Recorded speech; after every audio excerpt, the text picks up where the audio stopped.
Hello students, welcome to विंटो classes. और आज की क्लास में स्टार्ट करने वाले हैं कक्षा 10वीं का विषय विज्ञान और प्रौद्योगिकी भाग 1 पाठ 5वां।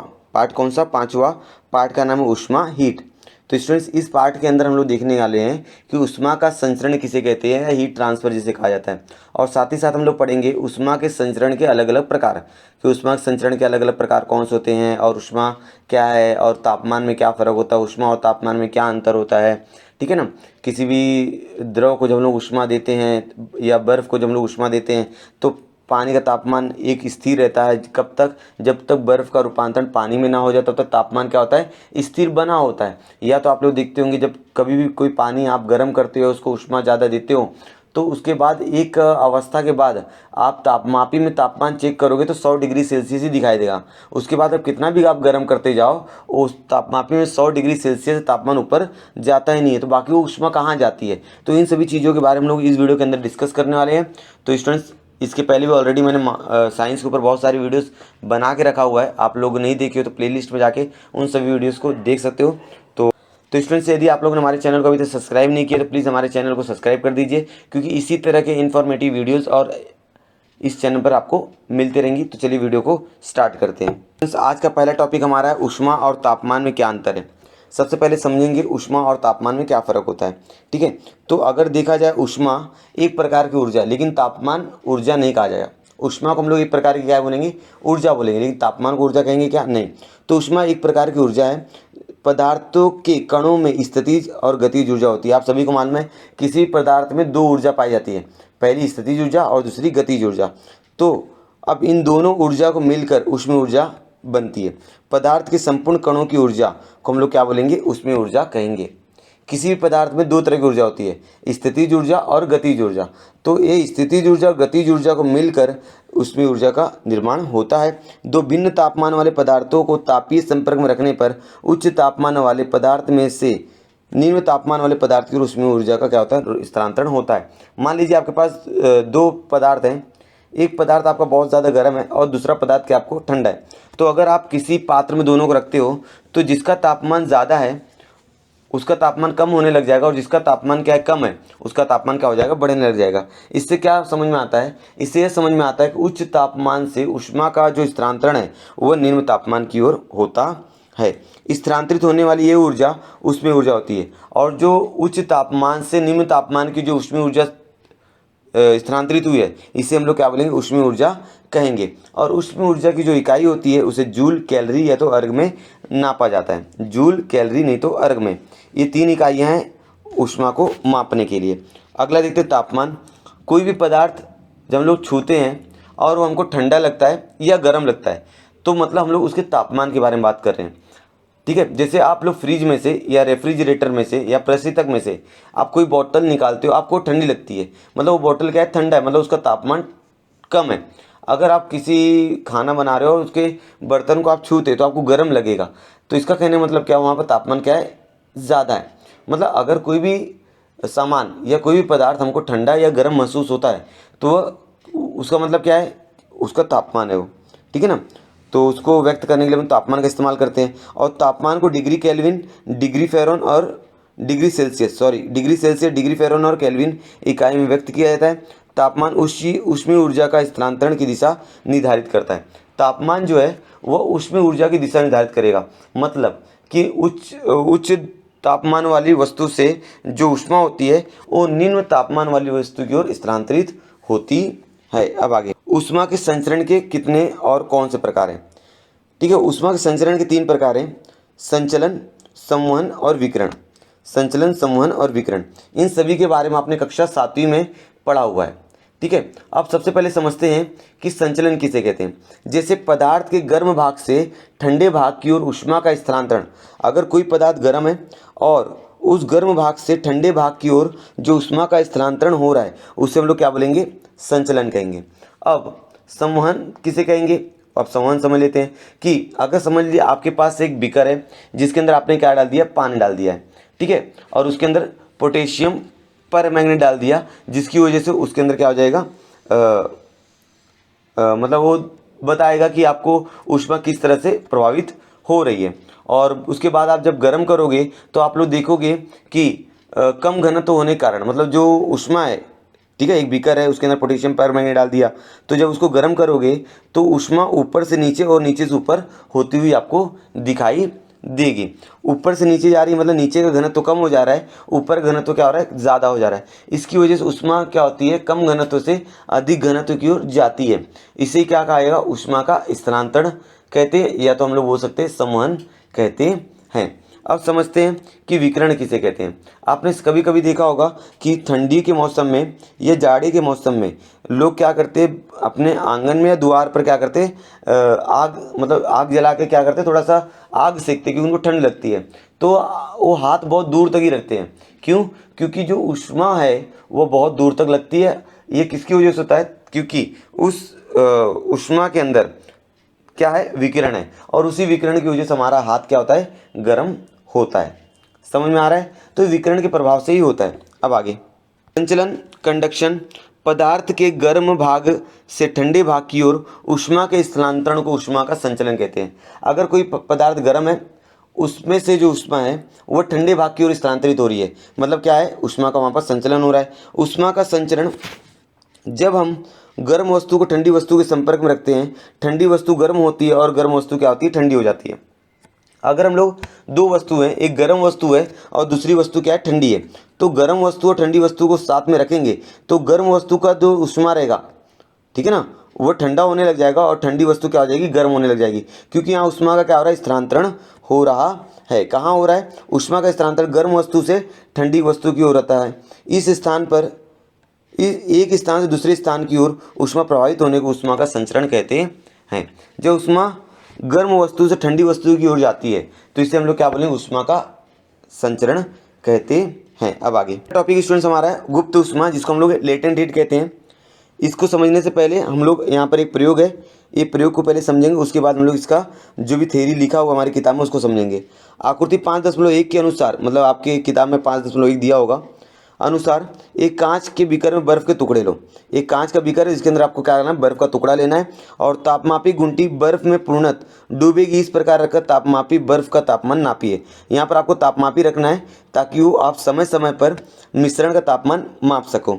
त्रिपाई स्टैंड पर बर्फ़ का बीकर रखकर उष्मा दीजिए। अब ये त्रिपाई स्टैंड है, इसके ऊपर आपने बीकर रख दिया है और नीचे से क्या कर रहे हो, आप लोग उष्मा दे रहे हो। हर मिनट में अंतरों में तापमान नोट कीजिए। हर मिनट के बाद आपको तापमापी के माध्यम से तापमान क्या करना है, नोट करना है, पता लगाना है कि हर मिनट के बाद तापमान कितना होता है।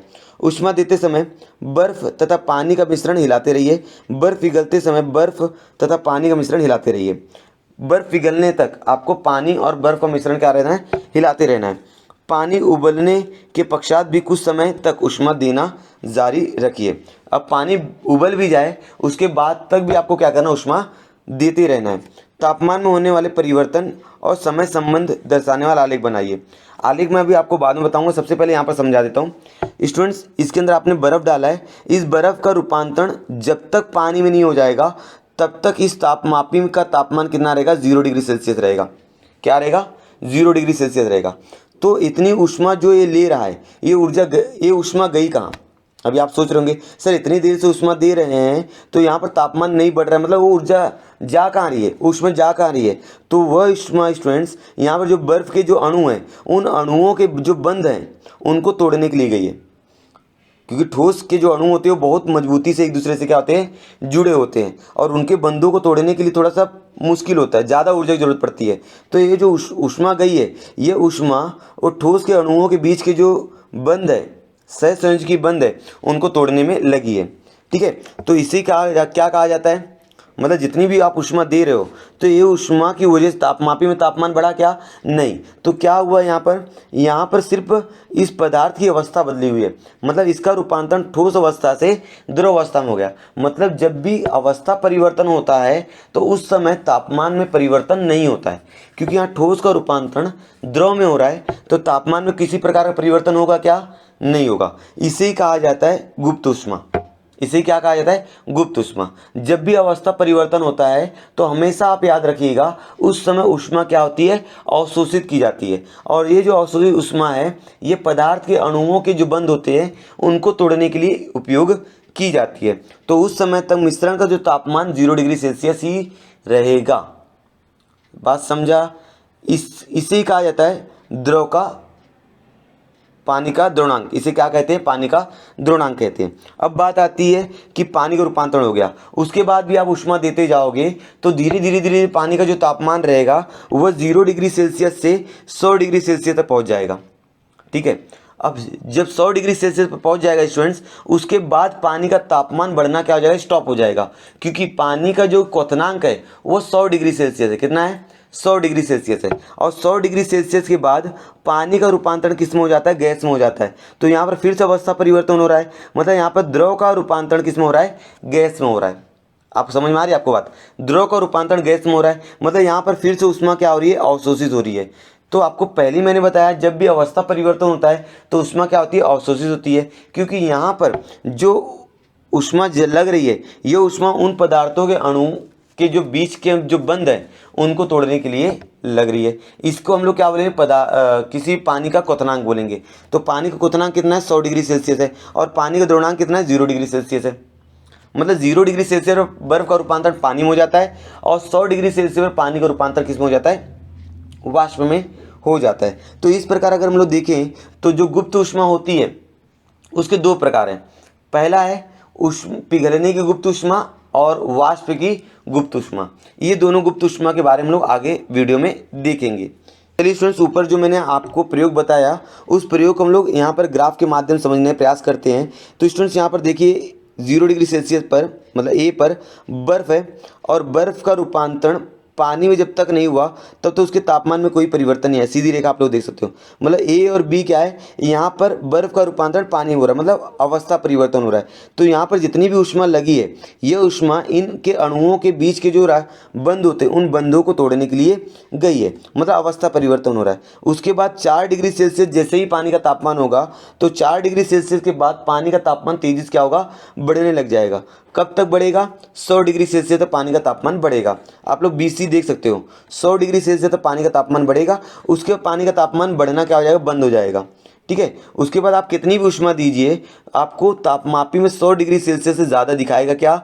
नहीं दिखाएगा। तो मतलब बाकी जो ऊष्मा आप लोग दे रहे हो वो कहाँ जा रहा है? वह द्रव का रूपांतरण गैस में करने के लिए उनके अणुओं के बीच जो बंध है उनको तोड़ने के लिए उतनी ऊष्मा लगी है। तो यहाँ पर ऊष्मा लग रही है अवस्था परिवर्तन होने के लिए, यहाँ पर भी ऊष्मा लग रही है अवस्था परिवर्तन के लिए। तो इसी ऊष्मा को हम लोग क्या बोलते हैं? गुप्त ऊष्मा कहते हैं, लेटेंट हीट कहा जाता है।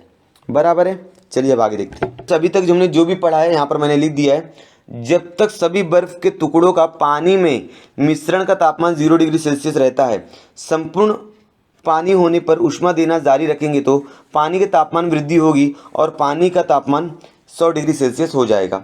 ठीक है ना? जब पानी का तापमान 0 डिग्री सेल्सियस हो जाएगा और उसके बाद भी आप ऊष्मा देते रहते हो तो पानी का तापमान धीरे धीरे बढ़ेगा और 100 डिग्री सेल्सियस पर चला जाएगा। इस तापमान पर पानी का रूपांतरण वाष्प में हो जाता है और संपूर्ण पानी वाष्प में रूपांतरण होते समय पानी का तापमान 100 डिग्री सेल्सियस पर स्थिर रहता है। मतलब जब तक पूरे पानी का रूपांतरण वाष्प में नहीं हो जाएगा तब तक पानी का जो तापमान रहेगा वह 100 डिग्री सेल्सियस ही रहता है। बात समझ में आ गई आप लोग को? चलिए अब आगे। इस आलेख में जो आपको AB दिखा है ये तापमान बर्फ का पानी में रूपांतरण होने की क्रिया दर्शाता है। जो AB आपको दिखा था सीधी लाइन, वहाँ पर आपको बर्फ का रूपांतरण पानी में होना ये आपको बता रहा है। बर्फ को ऊष्मा देने पर बर्फ एक विशिष्ट तापमान अर्थात 0 डिग्री सेल्सियस पर पिघलकर उसका रूपांतरण क्या हो जाता है? पानी में हो जाता है। बर्फ को एक विशिष्ट ऊष्मा हम लोग देंगे तो बर्फ का रूपांतरण किस में हो जाएगा? पानी में हो जाएगा पिघल कर 0 डिग्री सेल्सियस पर। मतलब 0 डिग्री सेल्सियस पर बर्फ का रूपांतरण किस में हो जाएगा? पानी में हो जाएगा। यह परिवर्तन होते समय बर्फ ऊष्मा क्या करता है? अवशोषित करता है, क्योंकि यहाँ पर अवस्था परिवर्तन होना रहा है। ठोस का रूपांतरण द्रव में हो रहा है, इसलिए यहाँ पर ऊष्मा का क्या होता है? अवशोषण होता है। यह ऊष्मा अवशोषण बर्फ का पुनः द्रव में रूपांतरण होने तक जारी रहता है। और यह अवशोषण कब तक होगा? जब तक पूरे बर्फ का रूपांतरण पानी में ना हो जाए। जब तक पूरे बर्फ का रूपांतरण पानी में नहीं हो जाएगा तब तक वह जो बीकर है, ठीक है ना, वो ऊष्मा क्या करेगा? अवशोषित करेगा और इस बीच मिश्रण का तापमान क्या होता है? स्थिर होता है। तापमान पर बर्फ का पानी में रूपांतरण होता है, उस स्थिर तापमान को बर्फ का द्रवणांक कहते हैं। जिस स्थिर तापमान पर बर्फ का रूपांतरण किस में हो जाए? पानी में हो जाए, उसे हम लोग क्या बोलेंगे? द्रवणांक कहेंगे। अवस्थाओं में परिवर्तन होते समय पदार्थ अथवा बर्फ ऊष्मा अवशोषित करता है। पहले मैंने बता दिया है, जब भी अवस्था परिवर्तन होता है तो उस समय ऊष्मा क्या होती है, अवशोषित होती है। इस बात को याद रखिएगा। इस संपूर्ण अवशोषित ऊष्मा का उपयोग परमाणु के अणु के बंधों को छीणकर ठोस का द्रव में रूपांतरण करने के लिए किया जाता है। ये जो अवशोषित ऊष्मा है, यह ऊष्मा जाति का है। यह ऊष्मा का उपयोग वो जो ठोस अणु है उसके पदार्थ को तोड़ने के लिए, उसके अणु जो होते हैं ना, अणु में जो बंध होते हैं उनको तोड़ने के लिए, उनको कमजोर करने के लिए ये ऊष्मा लगती है। ठोस का द्रव में रूपांतरण होते समय स्थिर तापमान पर ऊष्मा का क्या होता है, अवशोषण होता है। जब भी किसी ठोस का रूपांतरण द्रव में होता है, एक विशिष्ट तापमान पर ठोस का रूपांतरण किस में हो जाता है, द्रव में हो जाता है, और उतनी ऊष्मा अवशोषित होती है। उसे पिघलने की गुप्त ऊष्मा कहते हैं। क्या कहते हैं उसे, पिघलने की गुप्त ऊष्मा। बात यहाँ तक समझिए। ठोस का द्रव में रूपांतरण होते समय स्थिर तापमान पर ऊष्मा का अवशोषण होता है, उसे पिघलने की गुप्त ऊष्मा कहा जाता है। अब आगे, इकाई द्रव्यमान ठोस पदार्थ का द्रव में पूर्णतः रूपांतरण होते समय स्थिर तापमान पर जिस ऊष्मा का अवशोषण होता है, मतलब इकाई द्रव्यमान ठोस अवस्था वाले पदार्थ का जब आप पूर्णतः द्रव में रूपांतरण करते हो तो जिस स्थिर तापमान पर ऊष्मा का अवशोषण होता है उसे पिघलने की गुप्त ऊष्मा कहा जाता है। मैंने ऊपर भी आपको बताया। बर्फ का पानी पूर्णतः रूपांतरण होने के पश्चात तापमान में वृद्धि होती है। जब बर्फ का रूपांतरण पूरी तरह से पानी में हो जाएगा तब जाके मिश्रण का तापमान बढ़ना शुरू हो जाएगा। कब तक बढ़ेगा, जब तक मिश्रण का तापमान 100 डिग्री सेल्सियस नहीं हो जाता है तब तक मिश्रण का तापमान क्या रहेगा, बढ़ता रहेगा। जिसे आपने बीसी रेखा देखा था, सीधे 0 से 100 डिग्री सेल्सियस वृद्धि दर्शाता है। इसके बाद ऊष्मा देकर पानी का तापमान वृद्धि नहीं होती। उसके बाद आप कितनी भी ऊष्मा दीजिए, पानी के तापमान वृद्धि होगी क्या, नहीं होगी। इस तापमान पर अवशोषित संपूर्ण ऊष्मा को द्रव के बीच के अणुओं को बंध तोड़ने के लिए और द्रव का गैस में रूपांतरण करने के लिए होता है। उसके बाद भी अगर द्रव में रूपांतरण होता भी है, उसके बाद भी आप ऊष्मा देते गए तो तापमान में परिवर्तन नहीं आएगा। 100 डिग्री सेल्सियस के बाद तापमान नहीं बढ़ेगा। मतलब क्या होगा, उस समय अवस्था परिवर्तन होगा। मतलब द्रव का रूपांतरण उस समय किस में हो रहा है, गैस में हो रहा है। मतलब अवस्था परिवर्तन हो रहा है। बात समझ में आ रही है। तो अब आगे, द्रव का रूपांतरण गैस में होते समय ऊष्मा अवशोषित होती है। मतलब जब भी द्रव का रूपांतरण गैस में होता है, पानी से वाष्प में रूपांतरण होता है, तो उस समय भी ऊष्मा क्या होती है, अवशोषित भी होती है। लेकिन जो अवशोषित ऊष्मा है वो गई कहाँ, तो पदार्थ के परमाणु के जो बंध है उनको तोड़ने के लिए गई है। ठीक है ना। उसे क्या कहेंगे लोग, क्वथनांक कहते हैं। तो पानी का क्वथनांक किसी ने पूछा तो आप बता दीजिएगा 100 डिग्री सेल्सियस। स्थिर तापमान में द्रव का रूपांतरण गैस में होता है। जिस स्थिर तापमान पर द्रव का रूपांतरण गैस में हो जाए और अवशोषित ऊष्मा को वाष्प की गुप्त ऊष्मा कहा जाता है। क्या कहेंगे, वाष्प की गुप्त ऊष्मा कहते हैं। द्रव्यमान वाले द्रव पदार्थ का गैसीय पदार्थ में, जब द्रव पदार्थ का गैसीय पदार्थ में रूपांतरण होता है और जिस स्थिर तापमान पर होता है तो उस समय ऊष्मा क्या होती है, अवशोषित होती है। ऊष्मा क्या होती है, अवशोषित होती है। तो इसे हम लोग क्या बोलेंगे, वाष्प की विशिष्ट गुप्त ऊष्मा। तो गुप्त ऊष्मा दो प्रकार की है। एक पिघलने की गुप्त ऊष्मा जिसके अंदर ठोस का रूपांतरण द्रव में होता है। दूसरा वाष्प की गुप्त ऊष्मा जिसके अंदर द्रव का रूपांतरण गैस में होता है। बराबर है। तो अलग अलग पदार्थों का द्रव्यमान क्या होता है, अलग अलग होता है। अलग अलग पदार्थों का द्रव्यमान और क्वथनांक सबका क्या रहेगा, अलग अलग रहेगा। उसी प्रकार क्वथनांक भी अलग अलग होता है। हवा का दाब समुद्र सतह से हवा के दाब से कम अधिक होगा, द्रव्यमान और क्वथनांक विशिष्ट गुप्त ऊष्मा परिवर्तन होता है। मतलब दाब जब कम ज़्यादा होगा तो उस हिसाब से उसका जो क्वथनांक और द्रव्यमान है वो भी कम ज़्यादा होता रहता है। नीचे तालिका में समुद्र सतह से हवा के दाब पर उनका मापन ज्ञात कीजिए। यहाँ पर पानी, तांबा, इथेनॉल, अल्कोहल, सोना, चांदी, सीसा ये सब दिया है। उनका द्रव्यमान कितना है, उनका क्वथनांक कितना है, पिघलने की गुप्त ऊष्मा कितनी है और वाष्प की गुप्त ऊष्मा कितनी है, ये सारी चीज़ें यहाँ पर दी गई है। एक बार इसको एकदम अच्छे से देख लीजिएगा, पढ़ लीजिएगा, आपको सारी चीज़ें समझ में आ जाएगी। आज के लिए वीडियो लेक्चर में इतना ही। उम्मीद है आपको पूरी वीडियो पसंद आई होगी। यदि वीडियो पसंद आई है तो वीडियो को लाइक ज़रूर कीजिएगा। अपने दोस्तों के साथ वीडियो को ज़्यादा से ज़्यादा शेयर करो। यदि स्टूडेंट्स आप लोग हमारे चैनल पर नए हो तो चैनल को सब्सक्राइब करके उसके बाजू में जो बेल आइकॉन है उसको प्रेस करके ऑल कर दीजिए, ताकि जब भी नई वीडियो अपलोड करूँ मैं आपको सबसे पहले नोटिफिकेशन मिले और आप मेरी सारी वीडियोज़ को देख पाएँ। कमेंट करके बताइए आपको ये वीडियो कैसी लगी है और मिलते हैं नेक्स्ट वीडियो में। तब तक के लिए धन्यवाद।